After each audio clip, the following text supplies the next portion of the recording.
Good morning, Bulavinaka, everybody. Thank you for taking time to join our session today. My name is Carol Pua. I'm the manager of the Coral Reef Rescue Initiative. Today, we have a couple of great speakers to talk about the Coral Reef Rescue Initiative. Um, Let me just tell you a little bit about our initiative.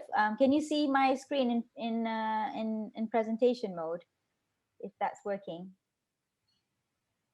Yep, I'm having a little bit of trouble here.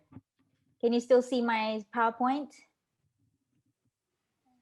Can't see the chat. 1 second. Yes, we can Yes, see it. great. Thank you. Just to let you guys know, we'll start off with a bit of introduction from myself, and then I'll talk you through the speaker list today that we have, talking a little bit about the various aspects and the partnerships we have in the Coral Reef Rescue Initiative, and then we'll have a Q&A at the end. We've already lost half of the world's coral reefs, and those that remain are under great threat before even climate change and other destructive human activities are impacting on them. Even if the average global temperature rise is limited to 1.5 degrees, we stand to lose as much as 90% of the world's coral reefs by 2050. At 2 degrees or more, almost none might survive. We need to turn this around, and the Coral Reef Rescue Initiative is really focused on this. A key strategy for the long-term conservation and protection of these reefs is really to focus on reefs that have the highest chance of surviving climate change. Many of these reefs are in developing countries, which are really, bearing the brunt of the work that is needed to protect and conserve these reefs. The Coral Reef Rescue Initiative presents a strategy to conserve the world's rapidly deteriorating tropical coral reefs based on a collaborative and partnership approach. So today we have a couple of great speakers lined up for you to talk a little bit about the science of the initiative and also the partnerships that we have both with government and other public sector funding, and also how this sort of rolls out at a national level, and some of our partners sharing some of the tools that are available for sharing.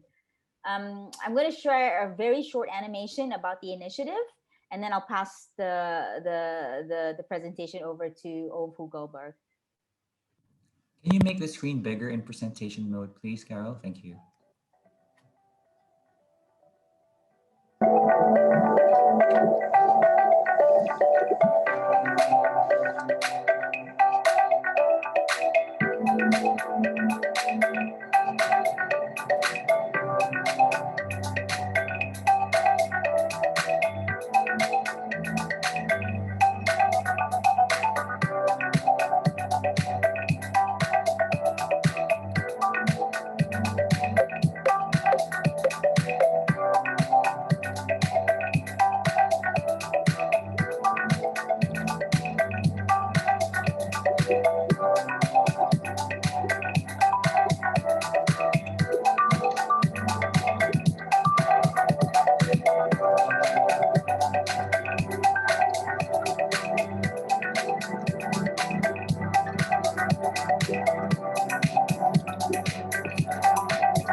As we mentioned, it's a partnership initiative with WWF, the University of Queensland, the Wildlife Conservation Society, CARE International, who is our development partner, RARE, Blue Ventures, and Vulcan. The initiative is also welcoming now countries. There are 7 countries that we're focused our efforts on. It's Fiji, Solomon Islands, Tanzania, Madagascar, Philippines, Indonesia, and Cuba. At the previous climate COP in Madrid, we welcomed the Fijian government and also the Indonesian Marine Affairs, Ministry of Marine Affairs and Fisheries to the initiative. Now, just going back to our speaker list, it is my great pleasure to introduce you to Professor Ove Goldberg, who's one of the most commonly cited authors on climate change. He is a professor of marine studies at the University of Queensland, where he has pioneered the research on the impacts of global change and marine ecosystems such as coral reefs. He's also the founder of the Global Change Institute and coordinating lead author for the UN Intergovernmental Panel on Climate Change. He also serves as Chief Scientific Advisor for the Coral Reef Rescue Initiative. I'll pass over the presentation to Ove. Thanks, Ove. Oh, thank you very much, Carol. Can everyone hear me? Yes? Yes, we can. Oh, good, great, excellent. Well, one of the key questions behind the CRRI is whether or not climate change has got too far along and that we've run out of time. And what I'm going to do in the next 10 minutes is suggest that we haven't run out of time and we've got to really rethink the way we do things, and that's at the heart of the Coral Reef Rescue Initiative. So if we could have the first slide, Paolo. Well, I don't have to tell this audience how important coral reefs are, but they occupy a very low amount of space across the planet, but at the same time are incredibly important to humans in terms of food, employment, cultural significance, and so on. Next slide. And if you look at coral reefs across the planet, you can see that there's billions of dollars of activity, and a number of studies have come out showing that this is probably one of the most important environmental assets of the region. So if we go to the next slide, as you well know, there are a number of growing threats across the tropics that are particularly potent when it comes to degrading reefs, and this includes pollution, overfishing, unsustainable coastal development. And of course, if we are to look at the issue of preservation, we've got to also focus on these local issues. Next slide. Well, in the excellent report that's just been released, as I understand it, the State of the Environment and Conservation in the Pacific Islands, that when you actually search for the phrase climate change, you come back with a list of about 150 plus. And these detailed a series of threats, from accelerating sea level rise, intensifying storms, droughts, you name it, it's happening. And at the bottom of that list, or not in any order, is the degradation of coral reefs. Go next slide, Paolo. And these appear to be particularly vulnerable when it comes to changes in global climate.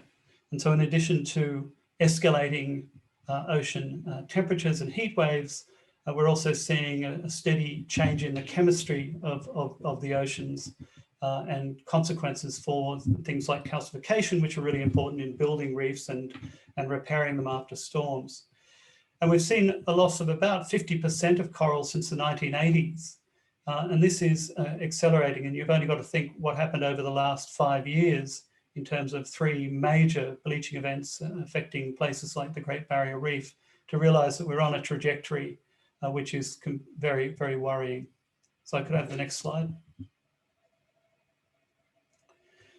Well, one of the, I guess, shocks people have is that despite limiting warming to 1.5 degrees Celsius, most of the sort of data trends and models suggest that we will lose up to 70 to 90% of corals from today, even if we hit the sort of Paris target.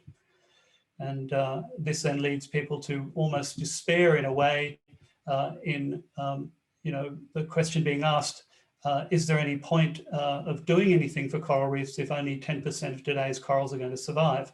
And this is very much a glass half full, half empty situation. Most people are worrying about the 90% that's disappeared. The initiative is really interested in the 10% that potentially survive these conditions. Next slide. And there's some interesting observations that are building up in the literature, which are showing that there's clear evidence of refugia across the planet, that not all parts of the tropics, for example, are heating and changing at the same rate as others. And it's these refugia where it's perhaps cooler and trending cooler that I think have tremendous opportunity in terms of the long-term conservation of coral reefs. Next slide. And what I want to talk about is this opportunity, which is at the base of the CRR. Thanks. Next slide. this has led to a sort of a simplistic, simple-minded way of looking at this problem. There's no doubt that we need to do everything we can to quash the curve, and that's at 90% to minimize that sort of change. But by the same token, we've got to look at where these special sites are. So if we could have the next slide. And this is just a schematic that we developed some years ago, basically saying that if you combine flattening the curve in terms of climate, and then you identify and understand where these sort of sites where corals are least exposed to climate change, you start to build up a strategy, as Carol suggested, of a sort of regeneration sites across the planet. Next slide. So how do we choose these sites? And I'm going to go through this rather quickly, but next slide. As part of a grant that was funded by Bloomberg, Paul G. Allen and Tiffany, we put together 20 of the sort of most knowledgeable reef scientists, and there were other ones outside, but these were particularly strong in the sort of questions we wanted. And we wanted them to identify how to tell whether one site was least exposed to climate change versus another. And this then led to us analysing 55,000 5x5 kilometre pixels in terms of the threat from climate change, and thereby identifying those regions that had the least exposure. So if I just go to the next slide. So we had the experts decide what variables should be measured. Was it water temperature, changes in water temperature over time? Was it the number of extremes? Was it the number of cyclones moving through a region and how that was changing? And once they defined that, we then did a comprehensive analysis. Hawthorne Bayer particularly did some really excellent work here, where they literally classified 55,000 coral pixels from 30 climate and connectivity data sets to essentially form what we call bioclimatic units, which are sort of similar stress levels. And then we use some portfolio theory to get an idea about how the risk and reward across this portfolio was. And that's actually the basis for this 50 reef project. So if we go to the next one, next slide. And this is the output of one of those models. We did it at 2 different levels of climate stress. But what you're looking at here are reefs which are least exposed to climate change and well connected if they're blue, and less so if they're red. And so when you get to these sort of bioclimatic units, you start to then build up a strategic picture of how we should be addressing the problem of coral reef degradation at a global level. So go to the next slide. And this analysis has been published. It's been a matter of lots of discussion and so on, but generally the principle of building climate change into an overall global strategy makes enormous sense when trying to deal with how you protect reefs from further change and have reefs at the end of this century. Next slide.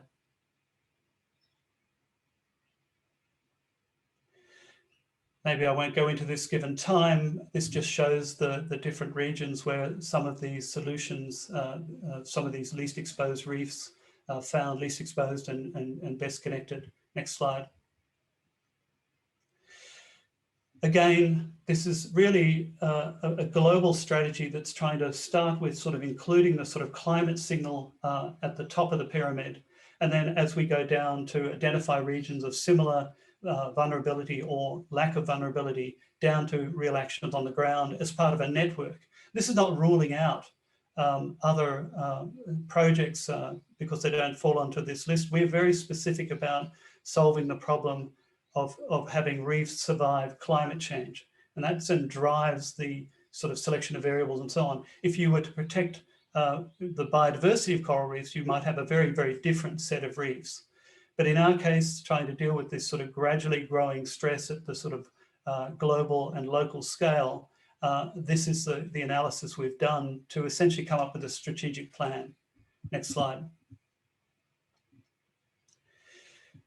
This has then led to the creation of the Coral Reef Rescue Initiative, where WWF and its colleagues did an analysis and essentially identified that 70% of the reefs that are least exposed to climate change, most connected and so on, and least exposed to things like cyclones, was found in 7 countries.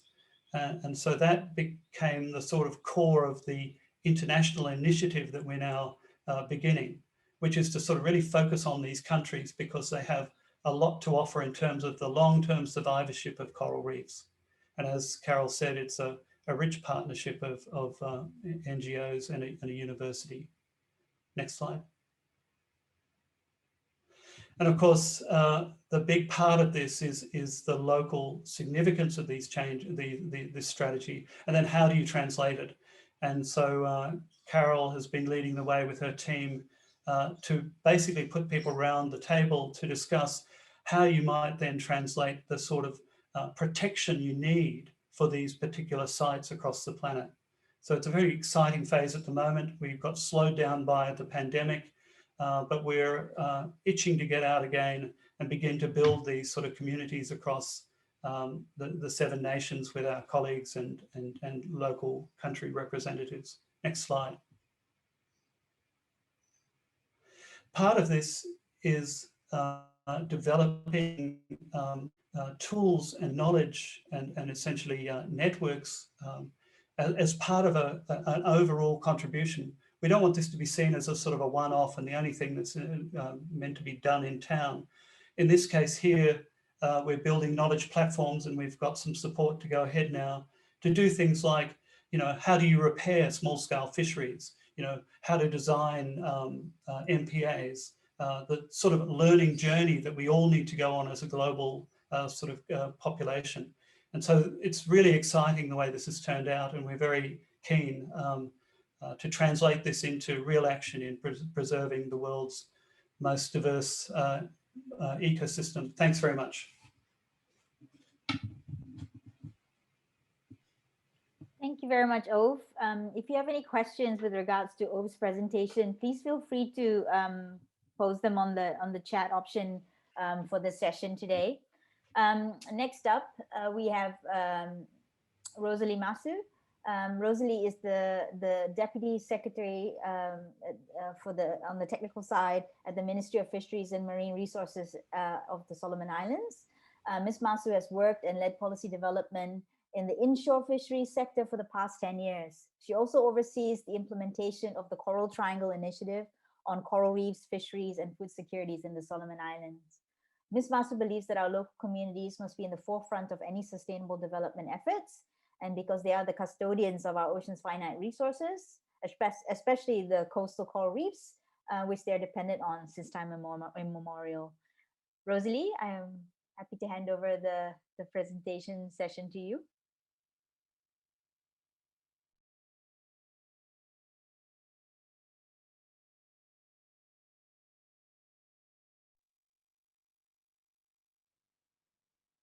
We don't hear you yet, Rosalie. Yes, we do. Thank you, Carol. I'll just get my screen up.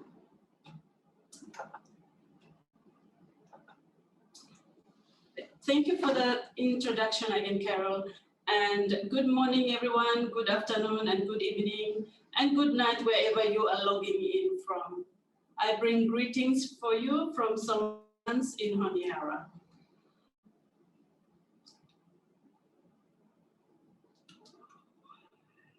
I think I have some issues with my share screen. Hold on.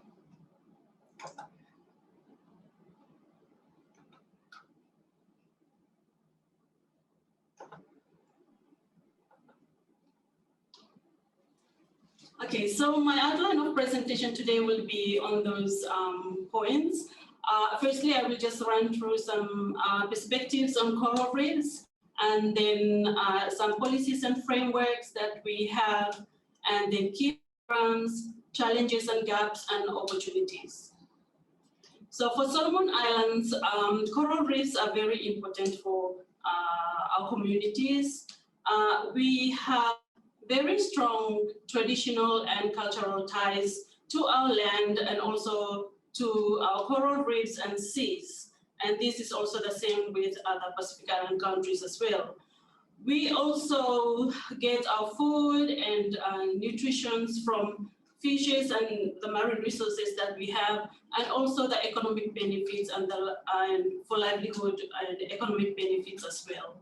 And Solomon Islands, as part of the Coral Triangle region, it is a significant achievement for Solomon Islands as a country because of this unique biodiversity and high biodiversity of corals and fishes and other marine biodiversities that we have that placed us in the Coral Triangle region. And the coral reefs for Solomon Islands is really our heritage, which we really value. Now, for the collective efforts that Solomon Islands engaged in, it's really on a regional level, national level, and also local level. I would like to point out 3 regional policies that Solomon Islands engage with. And these are the Coral Triangle Initiative for Coral Reefs, Fisheries, and Food Security Regional Action Plan. And also the new song which SPC developed with us, the new song for coastal fisheries, Pathways to Change, and this is the No-Mare strategy. And Solomon Islands is also part of the Melanesian Spearhead Group, and one of the regional policies that we implement as well is the Melanesian Spearhead Group Roadmap for inshore fisheries management and sustainable development. At the national level, these are the policies that are in place. We have the National Development Strategy and the Fisheries Policy, the National Climate Change Policy, and also the National Plan of Action for Coral Triangle Initiative on Coral Reefs, Fisheries, and Food Security. And also, we have the National Ocean Policy, the National Adaptation Program for Action, and the Scaling Up Strategy for Community-Based Fisheries Management, and other relevant legislative frameworks and regulations that directly related to coral reefs. At the local level, this is related to our provinces and also the communities.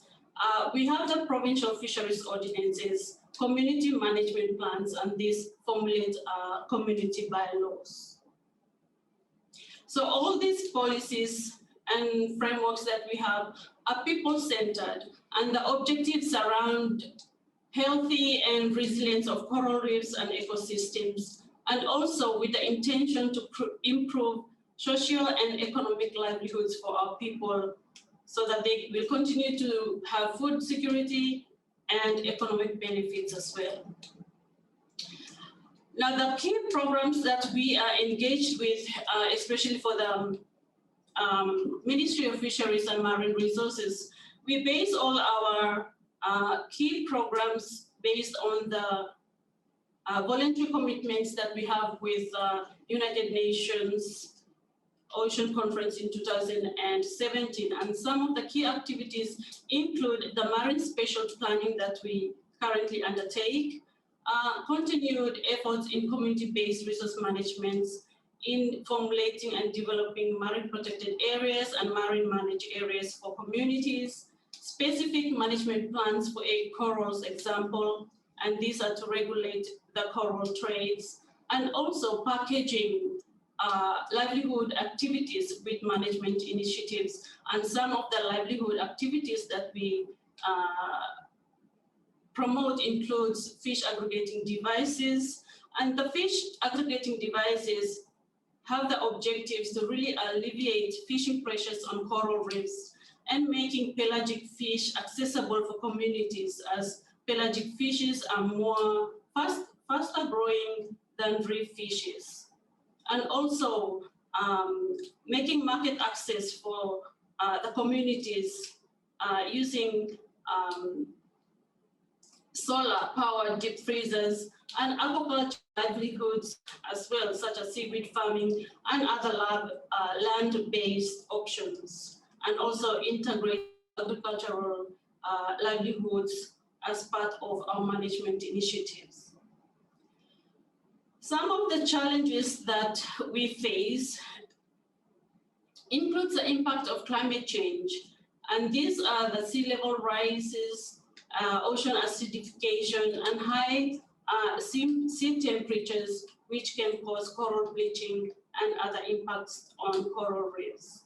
And also land-based developments, such as which cause sedimentation and also other pollutions as oil spills, wreckages of ships, etc. Another challenge also that is really common for us is the need and high demand for food and cash now versus conservation and management for the future.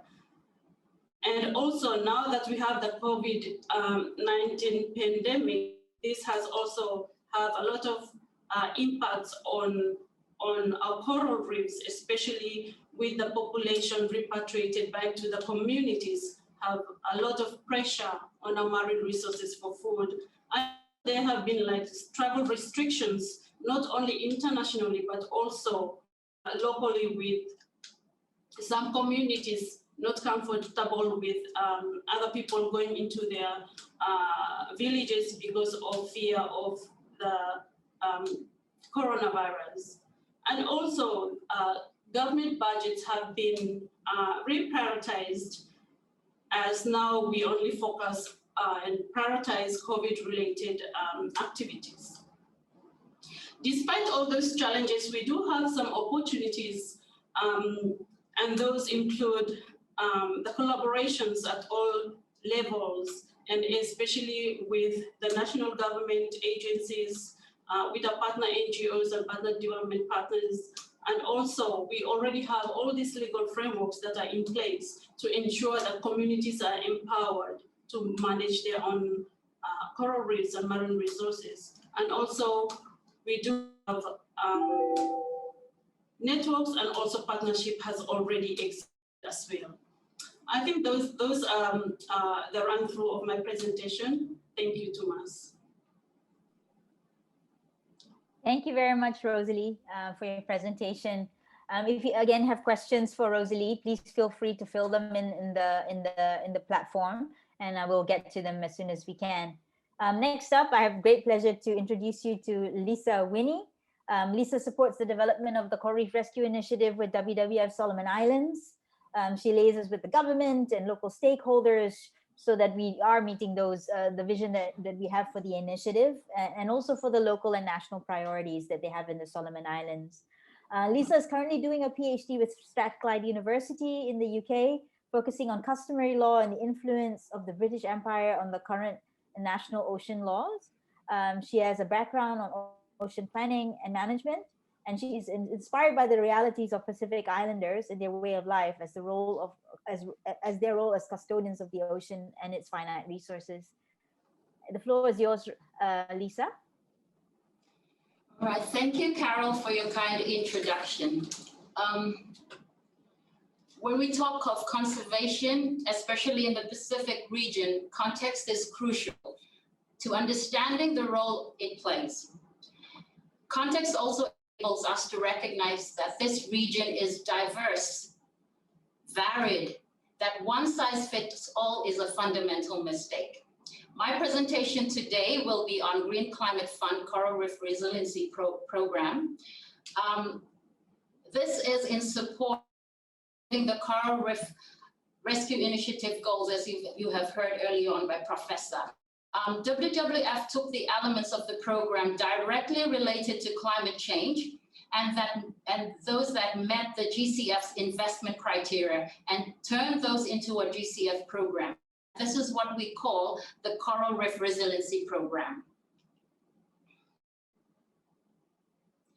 Let us have a quick look at the investment criteria for GCF.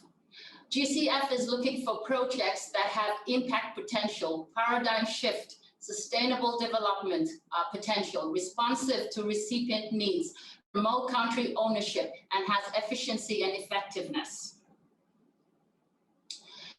The total GCF portfolio is allocated equally between mitigation and adaptation.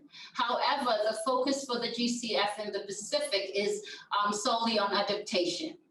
GCF's allocation framework was 10 billion pledged in initial resource mobilization. First replenishment has been done. Now the second replenishment is expected in 2020.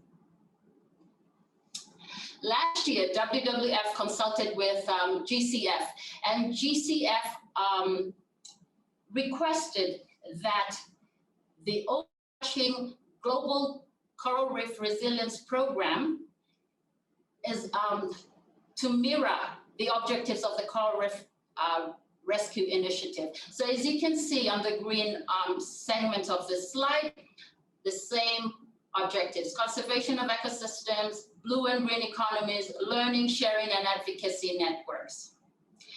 The overall Coral Reef Resilience Program also focuses on the 7 countries that the Coral Reef Rescue Initiative focuses on, or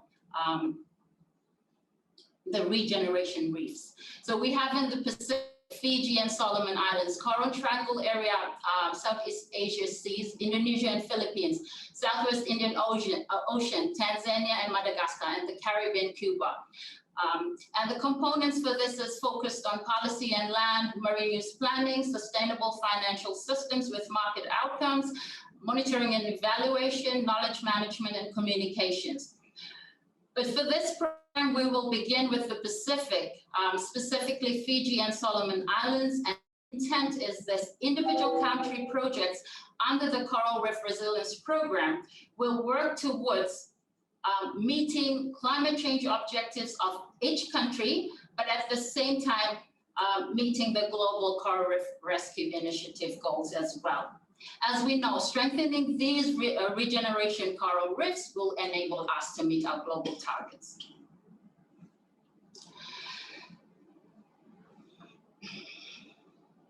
So for the Solomon Islands project, last year we began the design in collaboration with local practitioners and policymakers, and they came up with this vision. By 2030, ensure that reefs and coastal ecosystems in the central eastern provinces of the Solomon Islands are healthy and resilient to changing climate, supporting regenerative business, food security, and the building of livelihoods and community well-being. Something interesting that came out of this dialogue as well was that practitioners and policymakers starting to see that they say there's this general consensus that everyone appreciates that the coral reef ecosystem as a whole is valuable, but then the enabling environment and the implementation is still a gap. So they were able to then come up with these ideas that built this project. For component 1, holistic land and marine use, so building on from the current marine spatial planning work that is happening now, system management and climate buffering focused on the Solomon Islands. So this is looking at, okay, what is the enabling policy frameworks that we have? And then having a plan, and then having a body that would carry out the plan and then execute key activities that would able to meet this goal. Component 2, this is basically focusing on investment, and so it looks at financial systems for regenerative production and practices with market outcomes. Looking at investment, private sector partnership at the local level, linking that right back to national institution and up to markets outside. So I remember one time when this renowned local lady who works on sustainable financing for local communities, Dr. Alice Pollard, she mentioned that the financial institutions in country are not for the local people. They are designed in the way that local people will not be able to achieve it, to access it. And so this is the kind of intervention that would enable community linking to markets outside. And the final component is on M&E, knowledge management and communications. This would be able to ensure that the lessons and the rich learning that is happening between countries is able to be shared, but not only shared, captured and used within country as well. And that lessons in Solomon Islands could be scaled up beyond Solomon Islands. Let me conclude with this. Now than ever before, communities in Solomon Islands are forced by large-scale movements. I'm talking about logging, I'm talking about mining, and during this pandemic, this is more clearer than ever. We need to support and mobilize communities at a large scale, and the GCF gives us that big investment opportunities just to do this. Thank you very much.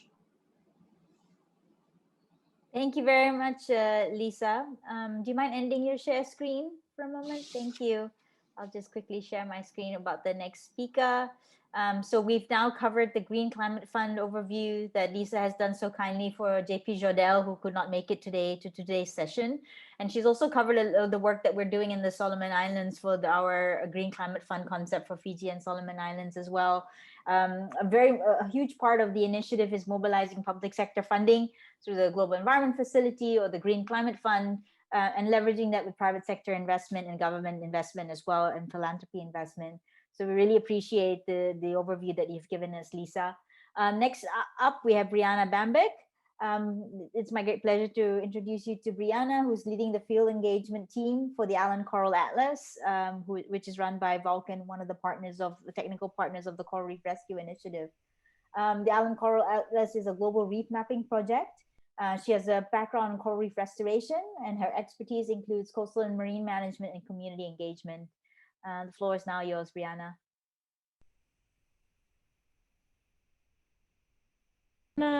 Bonjour, hello everyone out there. Very excited to share this panel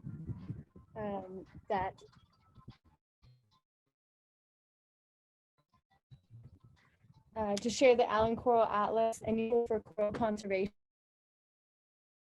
And here. Your connection's not that great, Brianna. Did you? You're popping in and out. Have you turned your video off? That might help.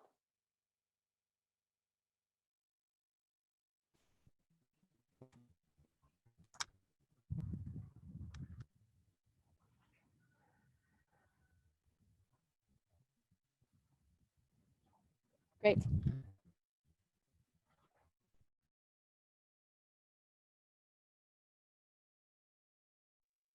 We can't hear you now, Brianna.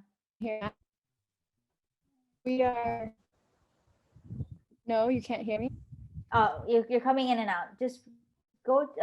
Just try, and then if we're still struggling, we might get someone else to run the slides for you to see if that reduces the bandwidth for you. Okay, great. Thanks. And sorry about the bandwidth. That's all right. So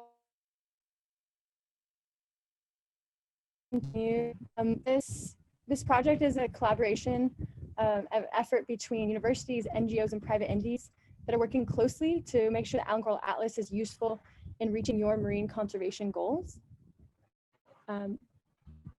This is a picture of the National.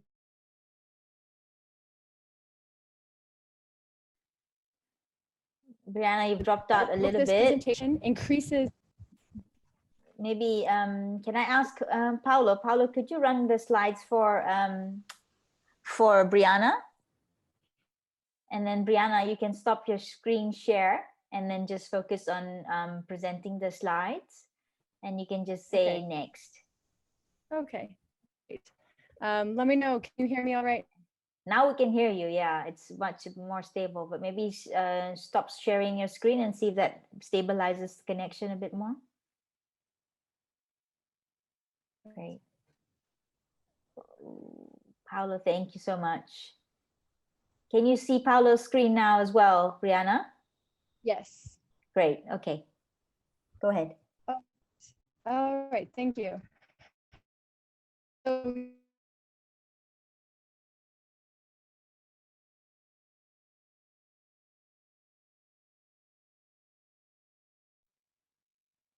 Brianna, you've dropped off a little bit. Mm. Let's see here.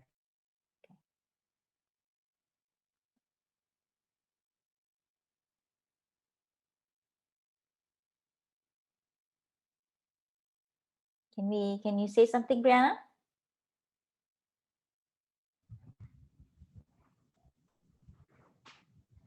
Carol, can you hear me now? Yeah, I can hear you now. Go ahead. Okay, great. So yeah, we're hoping that this program, Island Coral Atlas, will help the Pacific develop a sustainable future through conservation and planning efforts. And you can go to the next slide. Our overarching mission is to create the world's first global mosaic of coral reef habitats, monitoring system for coral reef conservation and management.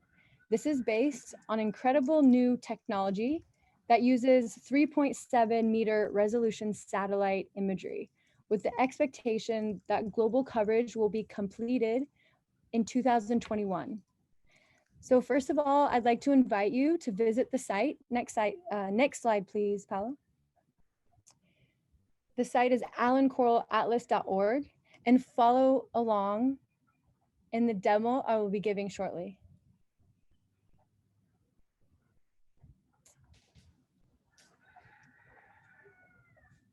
So next slide, please. First, let's compare how far we've come with marine mapping.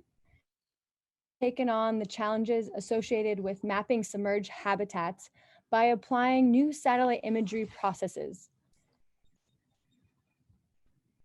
machine learning, and image-based analysis to tackle the obstacles of global consistency.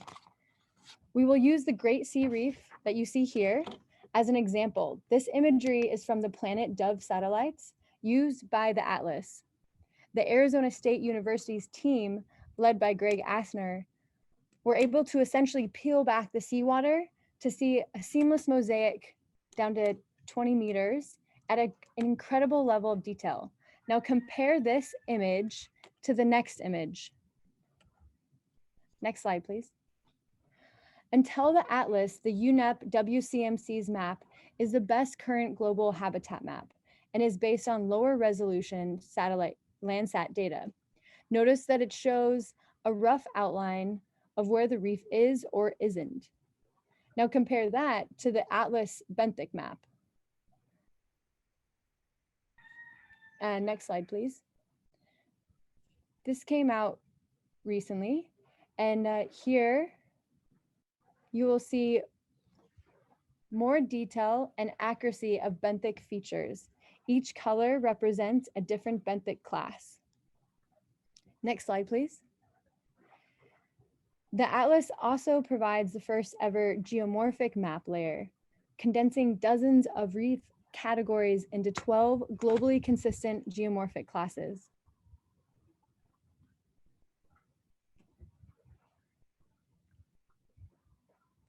And next slide, please.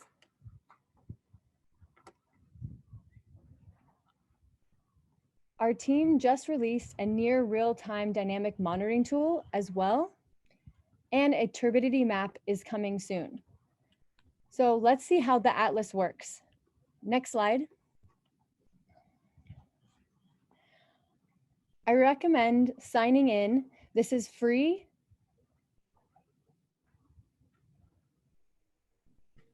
So you'll get to the landing page here, and then next slide. Thanks, Paolo.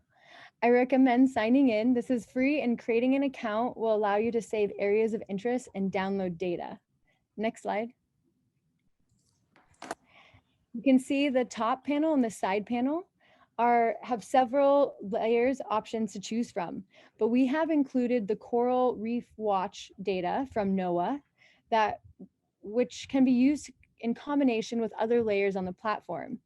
As you see, there's also a time series to assess ocean warming since October 2018. And this has helped to present for analysis for coastal climate analysis of the past. Next slide. Now let's look at an area up close. Let's take a look at Federated States of Micronesia. I've selected the state of Yap. You can type it into the search bar in the top left corner. Next slide, please. And then you're able to toggle on the benthic map and click on the legend icon to show the benthic map classes that go down to 10-meter depth.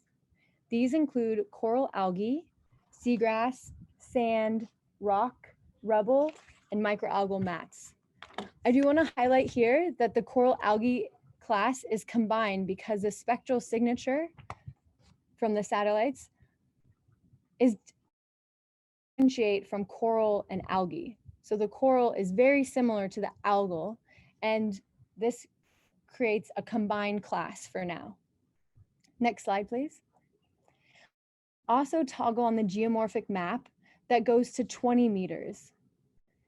And here you can see more information on the geomorphic classes with the info button that you can see with the arrow on the left. Next slide. One of the tools on the atlas is a polygon tool that helps highlight an area of interest and generate an analysis. Draw around the area you want to analyze by clicking and then double click on the last point. Next slide. This will bring up the stats card. This analysis can then be saved using the save area. Next slide. And your save area will appear in my areas up at the top, where it says YAP sample zone A. The stats card is also where you can download your data by clicking the download. Select where you would want to download the package and prepare download. Next slide, please. This is a great feature, and I'm going to in-depth a little bit more on the brightening monitoring. It's a new feature, and to start, we are offering this capability in the Hawaiian archipelago to depict the bleaching that occurred in the Hawaiian archipelago last August through November 2019. We will continue to monitor NOAA's Coral Reef Watch data to identify the next bleaching event and map in near real time. To find more information on the process, next slide, please.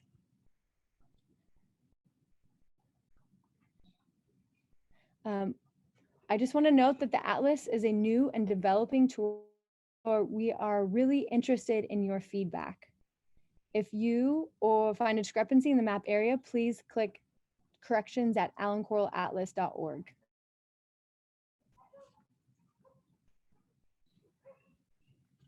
Thanks very much, Brianna. Great. And so I just have one more story to tell. Are we running out of time, Carol? No, please go ahead. Okay, great. Great. So lastly, I wanted to share how the Atlas can create impact. I'm not sure where the slides went, but we can just continue and say that, okay, here's the research and methods page. Great. Cool. And then next slide, Paolo. Thank you so much for helping out with this presentation. So we just wanted to share how the Atlas has impact and support by sharing a story from a reef practitioner that is already using the Atlas to reach their goals. Is a baseline of this time, and already much has as far as coral reefs go, but it is important to start somewhere in planning for the future. So through this, the Atlas can support resilience through a countrywide analysis, identifying region by region, and a marine spatial planning. Next slide. For example, Hans Wendt and John Katu from the IUCN are using the Atlas maps to determine how much reef area is actually protected in Vanuatu under existing marine protection. They hope to better inform the decision-making process for new protected areas using this data. Their team have also used this Atlas satellite imagery for post-disaster assessment from Tropical Cyclone Harold, seen here. Next slide, please.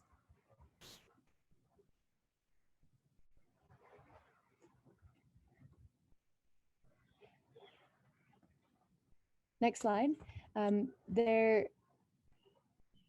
And as we see, Vatu Maranj from Vanuatu's program license of IUCN program management stated, the data seem to be very user-friendly. Our IUCN technician GIS team were able to liaise quickly and efficiently for the purpose of analyzing and inputting into the post-disaster national assessment. So this is just one example of how the Atlas may be integrated and applied, and we're eager to hear your stories. So I'm just gonna wrap up. One more slide, next slide, please. By saying that we've developed online courses with the Reef Resilience Network hosted on the Nature Conservancy's training page that will provide training for reef practitioners on how to use the Atlas and more background on remote sensing. We invite you to sign up and try out the course. And the last slide, please, next slide.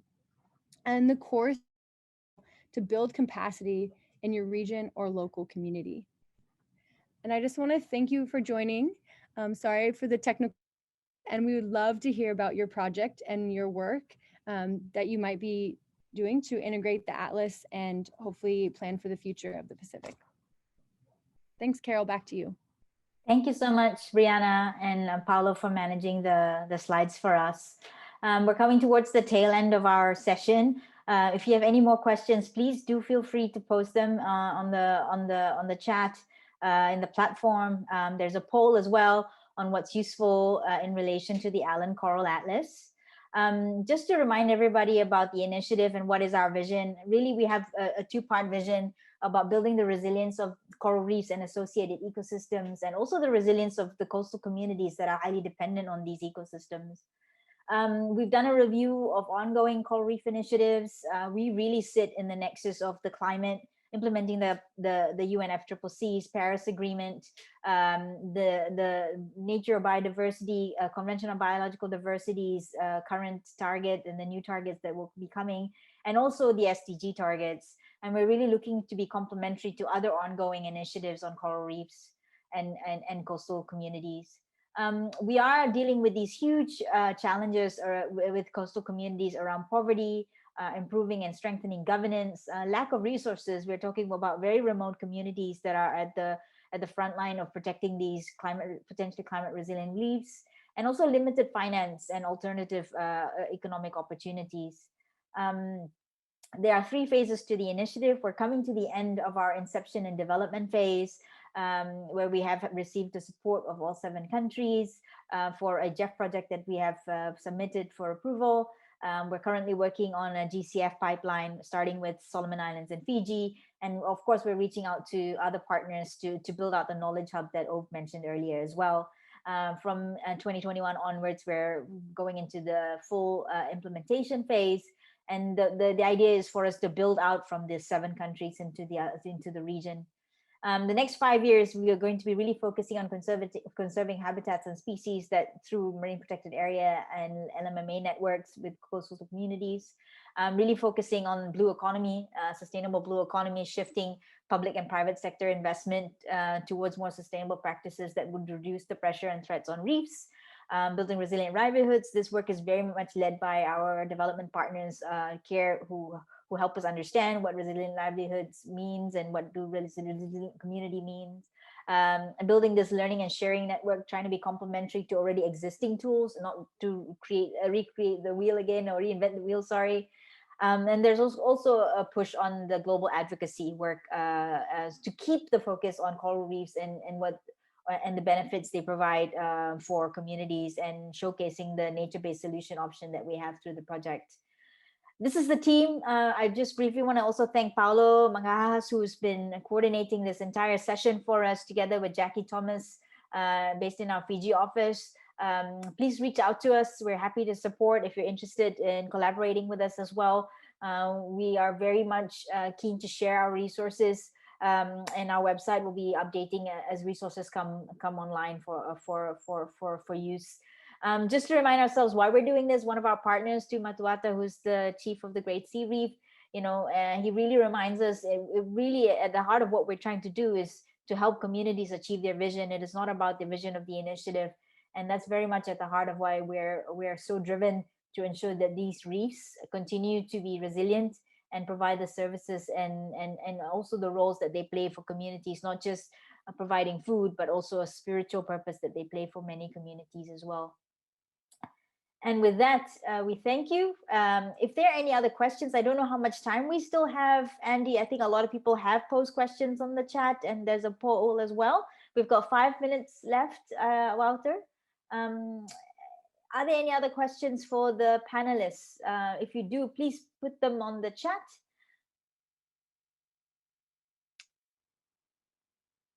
I see a question from Miriam. The Reef Resilience Initiative is another program that has an interesting linkage.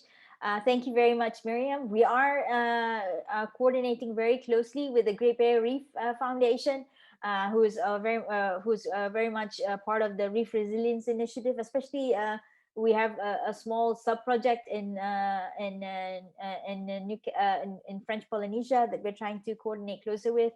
The other discussion that we're having also with the Great Barrier Reef Foundation is also talking about how can we then build on the capacity building elements that they're also focusing on, and global advocacy elements. Ob is also their chief scientist. So that's the point of convergence also between us and the Reef Resilience Initiative. Any other questions for the panelists? If not, I'll just open the floor up to the panelists to see if they have anything else to add. If that's all right. Rosalie and Lisa, do you have anything else to add to share with the audience before we close today?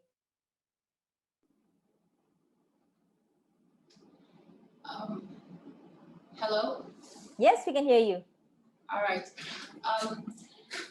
I think for us, the science has spoken. It's coming back down to us at the national level to support our communities to be able to support this initiative. And I think this is a great initiative, but this is a personal perspective. But I think, yes, we need those kinds of big investments in order to work against the bigger forces that are against us. Thank you. Rosalie, did you have anything to add to that? Sorry, Rosalie is not here at the moment. She just popped out. That's all right. Brianna, did you have anything to add before we close the session? No, thank you all for being here, and I'm excited to hear how the progression of this conversation here at the Pacific Island Nature Conference can keep going. So we'll see you maybe in a breakout room. Thank you.